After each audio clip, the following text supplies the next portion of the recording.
नमस्कार दोस्तों, मैं सोनू शर्मा। आज का वीडियो आपको आपके दिमाग की असली ताकत का एहसास करवा देगा कि कोई इंसान मेंटली कितना मजबूत हो सकता है।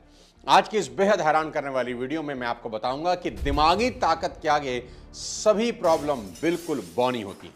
16 जनवरी की सुबह इस खबर से सनसनी मच गई कि सैफ अली खान पर उनके बांद्रा वाले घर पर किसी ने चाकू से हमला किया है। सैफ अपनी पत्नी करीना के साथ 11वीं मंजिल के अपने बेडरूम में थे। तभी उन्हें अपनी नर्स अलियामा फिलिप के चीखने की आवाज सुनाई थी और जब वो उनके कमरे की तरफ भागे तो एक अजनबी शख्स वहां खड़ा था और उनका छोटा बच्चा रो रहा था। सैफ ने उस व्यक्ति को रोकने का प्रयास किया और कमरे में अफरा तफरी मच गई और उसने सैफ की पीठ, गर्दन और हाथों पर कई बार चाकू मारा। उसके चाकू का एक 2.5 से 3 इंच का टुकड़ा टूटकर सैफ की बॉडी में ही रह गया, जिसे डॉक्टर ने सर्जरी करके बाहर निकाल दिया। डॉक्टर का कहना था कि अगर चाकू थोड़ा सा और डीप चला जाता या दाएं बाएं थोड़ा सा होता तो सैफ पर जिंदगी का खतरा हो सकता था।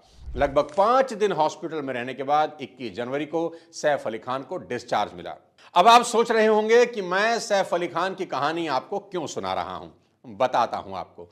कुछ लोगों के लिए सैफ की रिकवरी अजूबा और चमत्कार की तरह है और दूसरी तरफ शिवसेना के संजय निरुपम इस तेज रिकवरी पर सवाल उठा रहे हैं कि इतनी गहरी चोट से कोई कैसे इतनी जल्दी रिकवर हो सकता है और वो भी सिर्फ 5 दिन में। इतने गहरे घाव कैसे भर सकते हैं कि कोई इंसान अपने पैरों पर चलकर वापस घर लौट आए। हो सकता है इस घटना के पीछे कुछ और सच्चाई छिपी हो, लेकिन आज मैं सिक्के के दूसरे पहलू की तरफ आपका ध्यान ले जाना चाहता हूं, जो कि इस वीडियो बनाने का सबसे बड़ा कारण है। लेकिन उससे पहले अगर आप चैनल पर नए हैं तो सब्सक्राइब करके बेल आइकन दबा दें ताकि मेरी कोई अगली वीडियो आपसे मिस ना हो।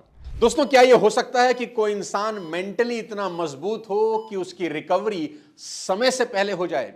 क्या सैफ अली खान मेंटली इतने मजबूत हैं कि वो मात्र 5 दिन में इतने बड़े जख्म के बाद अपने पैरों से खुद चलकर घर लौट आए? क्योंकि मेडिकल साइंस का तो यही मानना है कि इंसान की फिजिकल रिकवरी बहुत हद तक उसकी मेंटल स्ट्रेंथ पर डिपेंड करती है। इसकी सबसे बड़ी ताजा मिसाल हमें कुछ दिन पहले देखने को मिली क्रिकेटर ऋषभ पंत के केस में, जो कि मौत के मुंह से वापस निकल कर आ गए, जिनके एक्सीडेंट के बाद बहुत से लोगों ने यह कह दिया था कि खेलना तो बहुत दूर, अब ऋषभ पंत कभी ठीक से चल भी नहीं पाएंगे।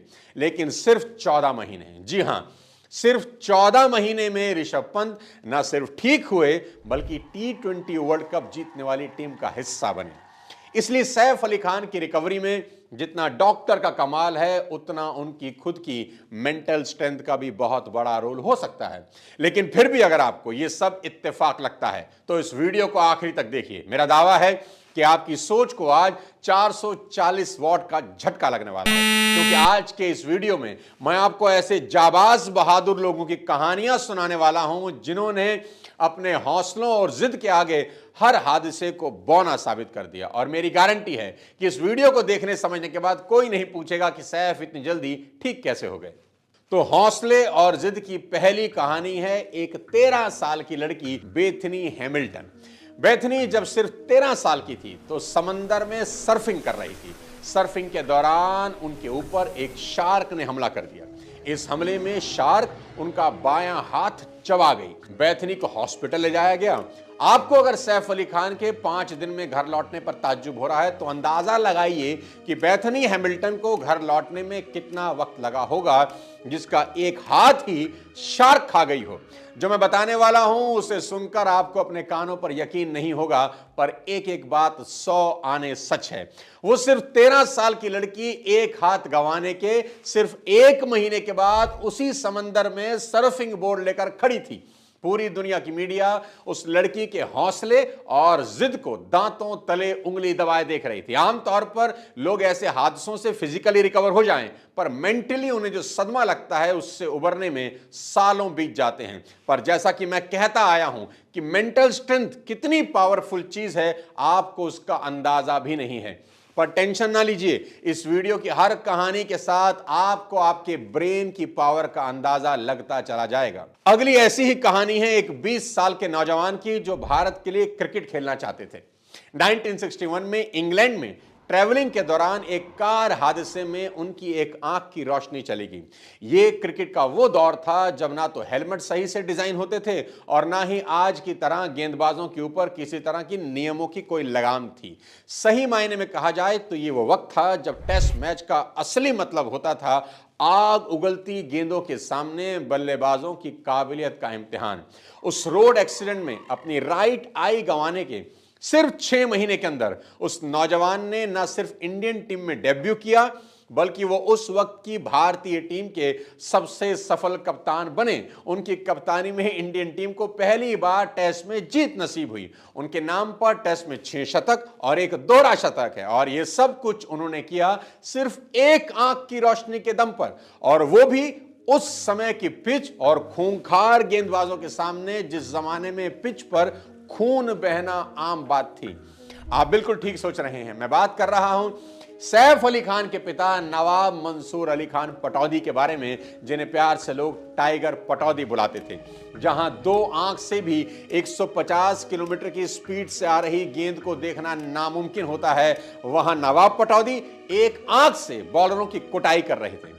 इंग्लैंड के फॉर्मर कैप्टन जॉफ्री बॉयकॉट को कभी विश्वास नहीं हुआ कि कोई इंसान सिर्फ एक आंख से कैसे टेस्ट क्रिकेट खेल सकता है। वो आखिर तक कहते रहे कि मंसूर अली खान पटौदी झूठ बोल रहे हैं, ऐसा हो ही नहीं सकता, जबकि ये सच था। दोस्तों, अगर टाइगर पटौदी के अंदर लड़ने का, जूझने का जज्बा ना होता तो उस दौर की गेंदबाजी के सामने एक आंख की रोशनी से 9 साल तो क्या 9 गेंद खेलना भी नामुमकिन था। इंसान का दिमाग उसकी फिजिकल रिकवरी में बहुत बड़ा रोल निभाता है।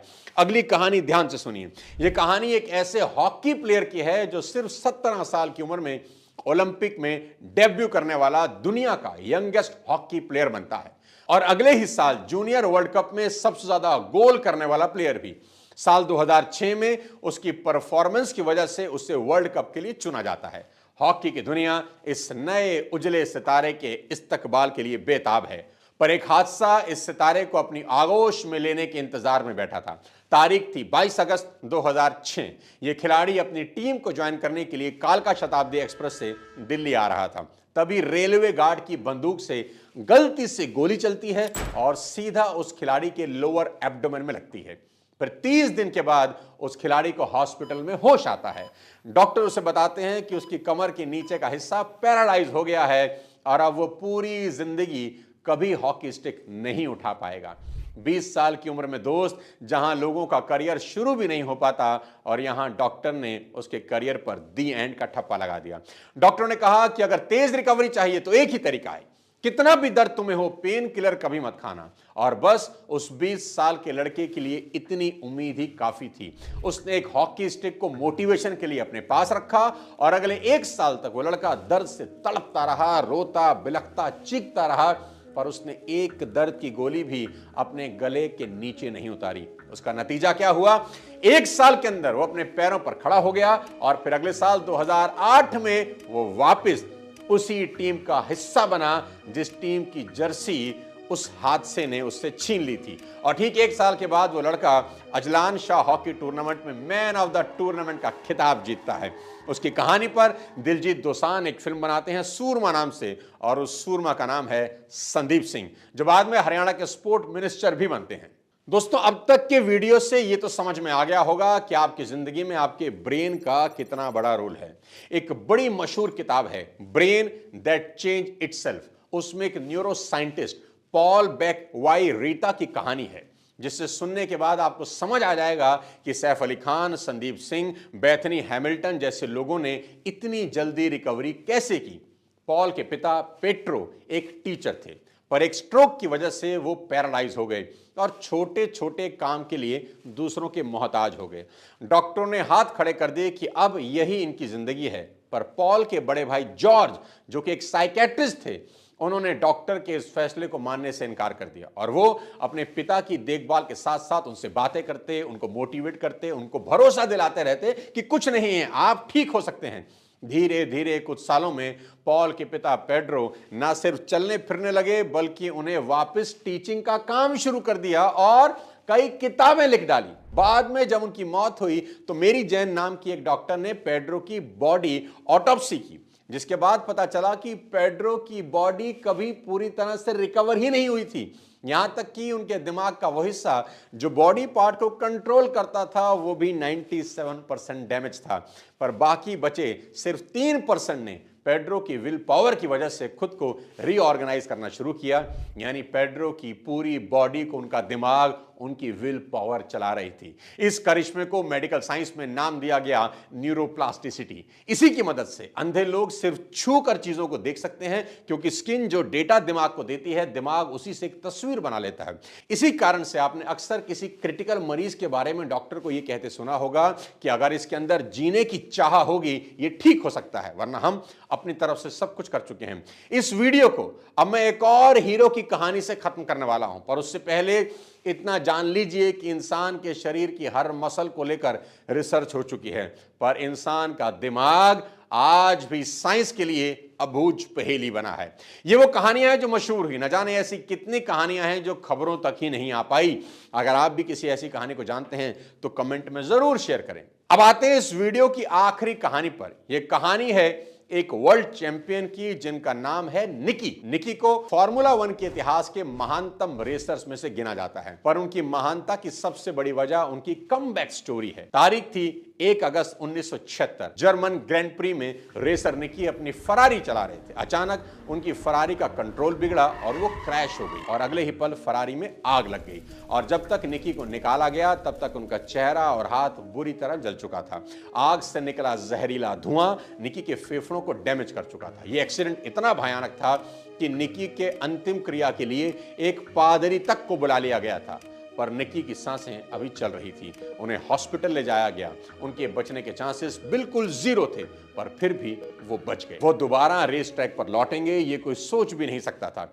कुछ ही दिनों के बाद हॉस्पिटल से सीधा डायरेक्ट निकी रेस ट्रैक पर लौटने की तैयारी करने लगे। बेतहाशा दर्द भी निकी के हौसलों को दबा नहीं पाया, और ठीक 42 दिन के बाद 12 सितंबर 1976 को निकी रेस ट्रैक पर वापस लौटते हैं। दुनिया उनकी वापसी से ही हैरान थी, पर गाड़ी की तेज स्पीड से उठ रहे जानलेवा दर्द के बावजूद भी निकी ने रेस में चौथा नंबर हासिल किया। उस दिन दुनिया ने जब निकी के जले हुए चेहरे को देखा तो उन्हें वहां जख्म नहीं, एक इंसान का जुनून नजर आ रहा था। दोस्तों याद रखिए कि जब इंसान किसी चीज को करने के लिए जुनून की हद तक चला जाता है तो वो क्या कर सकता है इसकी कोई सीमा ही नहीं है। बस इतना ही कहूंगा कि हादसे इंसान को डरा सकते हैं, कमजोर कर सकते हैं, तोड़ भी सकते हैं, जला भी सकते हैं, पर दुनिया का कोई हादसा इंसान के हौसलों को नहीं हरा सकता।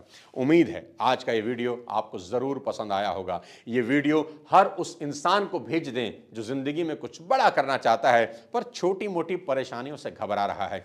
इस वीडियो को ज्यादा से ज्यादा लोगों में शेयर करें। कोई एक इंसान भी इस वीडियो को देखकर फिर से खड़ा हो गया तो मैं समझूंगा ये वीडियो बनाना सार्थक हो गया। जल्द मिलता हूं किसी नई इंटरेस्टिंग वीडियो के साथ। तब तक अपने स्वास्थ्य का ध्यान रखिए। Thank you so much. जय हिंद।